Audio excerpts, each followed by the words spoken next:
Guys, I hate to break it to you, but it is official. After only a 4-week run, Monday Night Raw has slipped in viewership. WWE has officially fallen off. Everyone stand now for your 10 boom salute. Boom!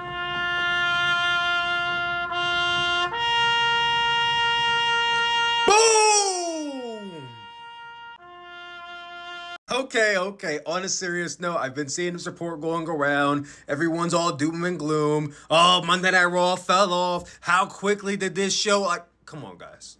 Be for real. No show has ever maintained a consistent upward motion in momentum. The come down was bound to happen at some point. Now we're in week 4. We're going to start seeing what the actual viewership is going to look like for the show going forward. Everyone who tuned in to see, oh, what's the big new thing happening on Netflix? They've tuned in already. They already made their opinions on whether they want to continue or not. And it looks like at least 50% of them, they got the going. Now, if I remember correctly, I believe the number was like 5 to 6 million was the number they did. So if it was a 50% drop from 6 million, that's only 3 million, which is still doing better than what the show was doing on USA Network. So is it a good thing? No, it's not a good thing that the show did a 50% drop. But is it a bad thing necessarily? No. You could just say it's really where it was before, but it's not really a horrible thing for a position that WWE is in right now. Now, if we were talking about a 50 to 75% drop, okay, now we're talking about this is pretty dangerous. But 50% from 6 million, they're still doing 3 million. They're still in a really good place. But let's get into Monday Night Raw itself. So a lot of people saying this is the best Raw. Yeah, this is the best. This is what Monday Night Raw should be like every single week. I guess I'm in a minority because I thought this was the weakest of the 4 weeks I've seen so far. And it's not that I thought it was a bad week. It just was not the best. It was, I thought, a pretty, okay show. For a go-home show, I expected more, but let's tackle into it, right? Seth Rollins comes out looking fly as ever in his suit, and he's talking about his usual, I'm going to win the Rumble, I'm going to throw all 29 men over the top rope, yada, yada, yada. This brings out Gunther, who stakes his claim for the Rumble.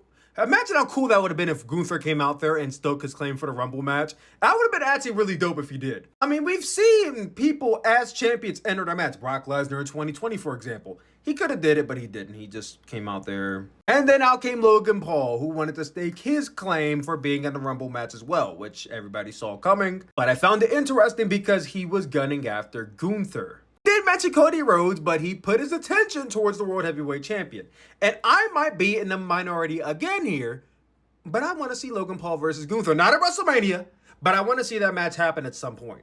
Logan Paul is athletic. He is gifted in the ring. You can't dispute that. I think he and Gunther could have really great chemistry in the ring together. I want to see it. After that, we got the Raw Tag Team Championship match, the Viking War Raiders versus JD McDonough and Dominic Mysterio of the Judgment Day. It was a nasty spot in here where JD McDonough did a moonsault from the ring to the outside and hit the back of his head and neck, smacked against the announce table. It was super scary.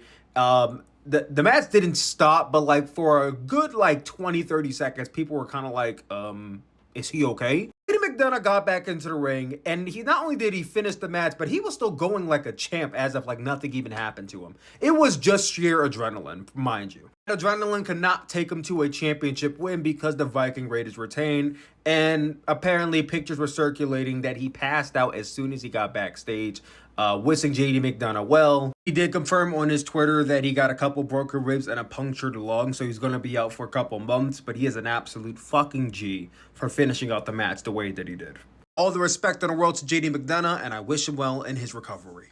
Speaking of Europeans, Pete Dunne and Ludwig Kaiser were backstage, and speaking of unlikely alliances, I could see this working. It's weird because Ludwig Kaiser and Gunther are still on the same roster, but they're not crossing paths whatsoever. It's almost like they silently disbanded. I don't know. If this team gets Ludwig Kaiser back on my TV, I'm here for it because he's very entertaining. New Day interrupted him after this point, and we'll get into the New Day next. This week it was Xavier Woods versus Rey Mysterio. After last week's attempt at Kofi Kingston beating Rey Mysterio came up unsuccessful. It was also announced on this show that through the trade-offs, Zelina Vega is going to SmackDown. I don't quite know how well she's going to fare over there without the LWO, but I'm happy for her. Mysterio and Xavier Woods had a pretty decent TV match, I should say. Xavier and Kofi went into the crowd, saw their parents. The parents had on these New Day Suck shirts, and it led to Xavier Woods getting into the ring and losing. I don't know what we're doing with the New Day right now. Mind you, I was against the New Day breaking up in the first place, but they broke up in December. I liked the way it was executed. I said, okay, I'll lock in. Spent the better part of a month of them just cutting promos, getting booed out of the building, but neither one of them wrestled on TV, which I thought was odd, but I'm like, all right, they still got heat.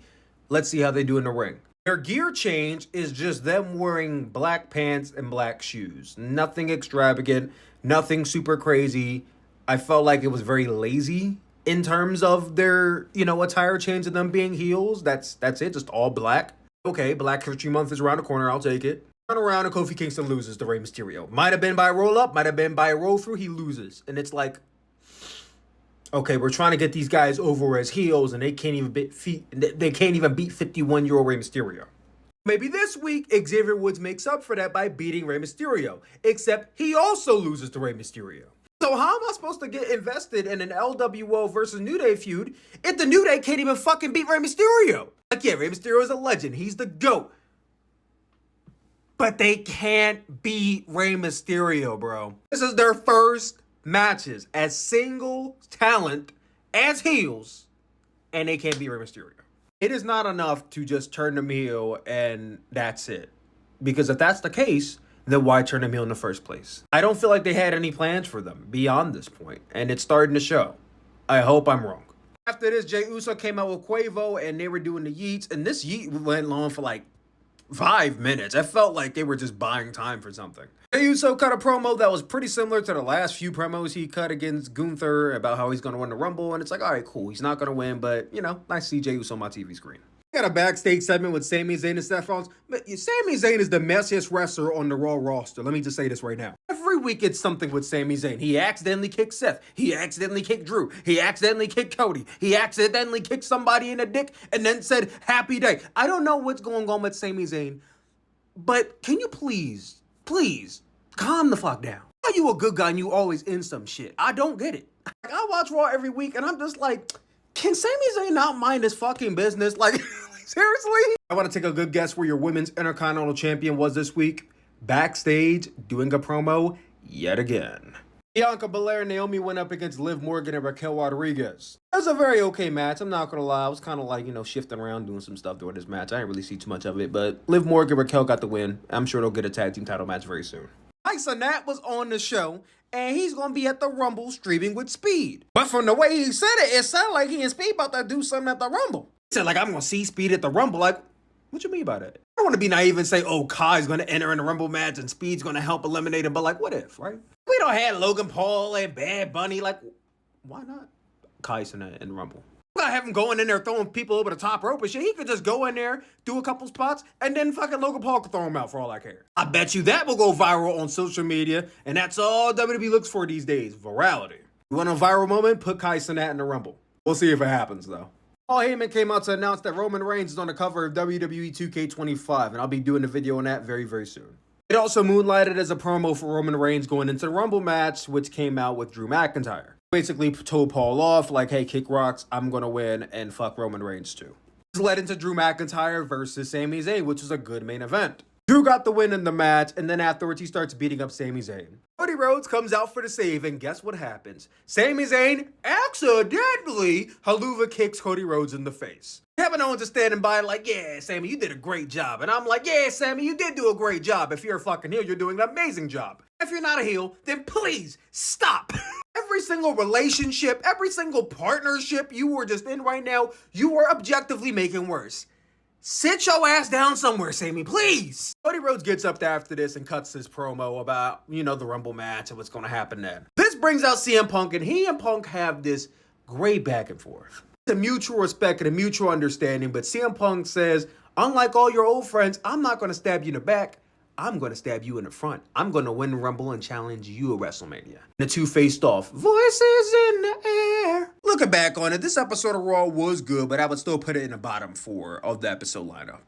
Royal Rumble is this Saturday. I will be live for it on this channel. Come through to that stream. See you all there.